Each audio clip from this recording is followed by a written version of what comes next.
kuolewa na mwanaume anaishi kwao kunasababisha kichefuchefu.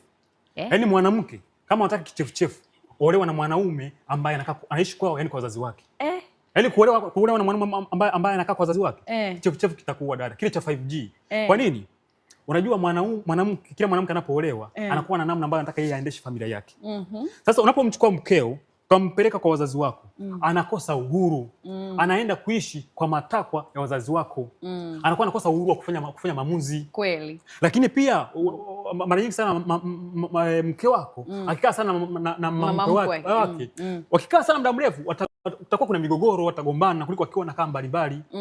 Ndio maana maneno ya Mungu anasema hivi, utamwacha baba yako na mama yako, utaambatana na mkeo.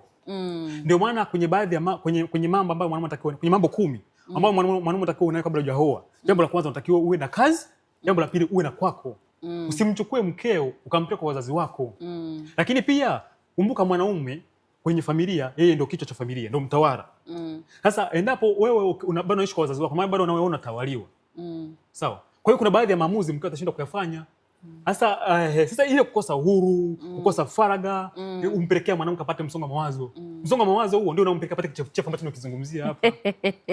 Hatari sana. Kwa sababu ya msongo wa mawazo anakosa uhuru, anakuwa hana maamuzi ya fedha, hana maamuzi ya kifamilia. Ukuta anataka hali samaki na ugali, mama mke anataka nyama na viazi. Kwa hiyo kuna mgogoro hapa kati. Namfanya huyu mwanamke akose furaha, akose amani.